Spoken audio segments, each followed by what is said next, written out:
Dívidas da pessoa falecida. Quem paga, você sabe?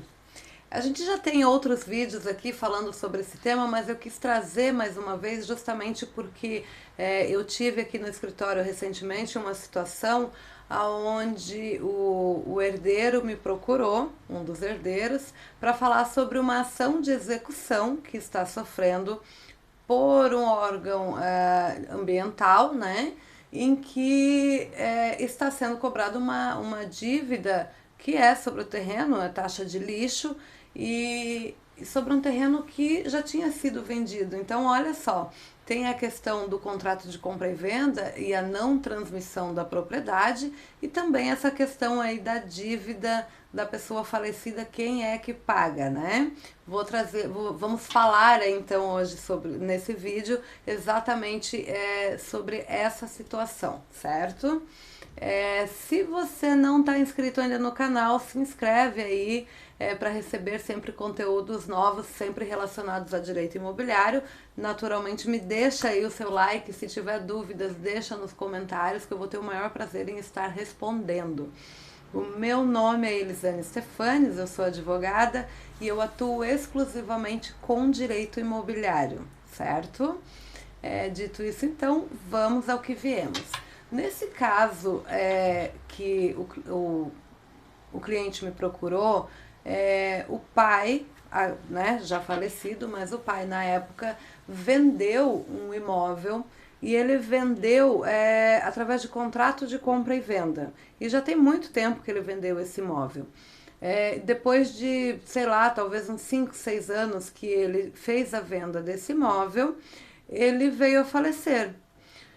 Os filhos, naturalmente, fizeram. Como o pai não deixou nenhum bem móvel e nem imóvel, os filhos fizeram o inventário, mas fizeram um inventário negativo que a gente chama, que esse é justamente para evitar aí qualquer tipo de processo de execução que acabou acontecendo, né?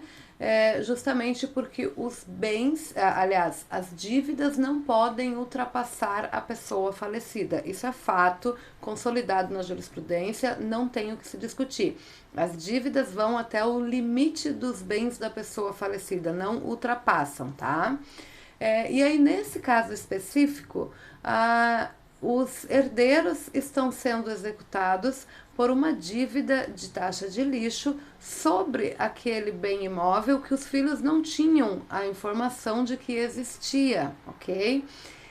E aí, nesse caso, eu fui procurada, então existe já o processo de execução e o que os filhos precisam fazer nesse caso a gente decidiu, né, proceder nesse formato.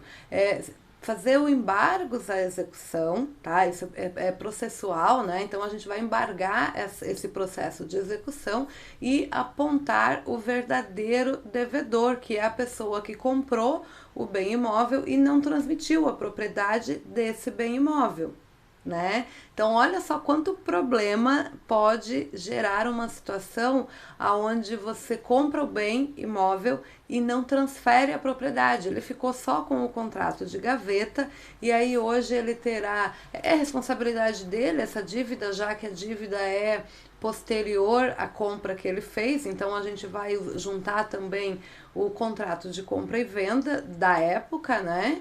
E também um inventário, porque os filhos realmente acreditavam que esse bem já não estivesse mais em nome do pai, né? E o comprador desse terreno, agora, além de transferir a propriedade, que existe uma despesa, né? Ele vai ter que fazer a escritura pública de compra e venda e também fazer a vai fazer a escritura pública de compra e venda e aí o registro. Só que antes ele terá que fazer uma escritura pública de inventário, ou seja, reabrir o inventário que na oportunidade era negativo, quando os herdeiros fizeram, reabrir esse inventário, incluir esse bem como sendo da pessoa falecida e quitar as dívidas deixadas aliás, quitar essas dívidas que constam sobre o bem imóvel, certo? Porque esse bem era ainda de propriedade da pessoa falecida e a dívida não pode ultrapassar a pessoa falecida. Então ela vem até o limite do inventário, eu até tenho, aliás, até o limite dos bens deixados pela pessoa falecida. Eu tenho um vídeo que fala especificamente disso, vou procurar e vou deixar aqui para você no card, tá? Mas aí essa dívida ela pode ir até o limite dos bens da pessoa falecida. E qual é o limite dos bens nesse caso específico? É justamente esse objeto de contrato de compra e venda. Agora vamos imaginar nessa mesma situação. Nesse caso, de fato, é o comprador que é o responsável por essa dívida, porque essas taxas que deixaram de ser pagas são taxas aí referentes ao período que esse comprador já tinha feito a compra e venda, né? Contrato de gaveta. Mas vamos imaginar que a pessoa falecida deixou outras dívidas.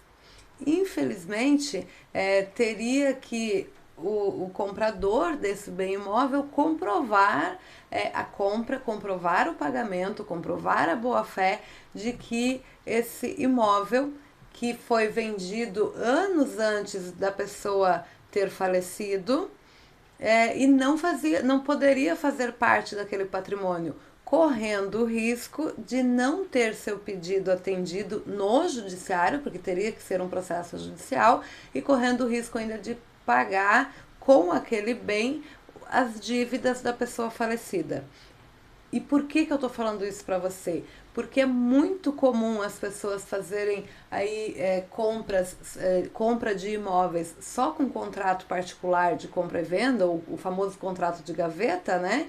E não transferir a propriedade. E é esse tipo de situação, essa é só uma das consequências que pode ter, justamente porque a dívida não pode ultrapassar a pessoa falecida. Só que ela vai até o limite dos bens que a pessoa falecida deixou. E aí, teoricamente, a falta da transmissão da propriedade, esse bem, na teoria, ainda seria da pessoa falecida. Aí já pensou? Se tu compra um bem imóvel, esse bem só com contrato de gaveta, e 10 anos depois tu acaba recebendo ali uma intimação no sentido de que aquele bem está sendo penhorado, leiloado, para pagar uma dívida que a pessoa falecida adquiriu após ter vendido esse bem imóvel para você.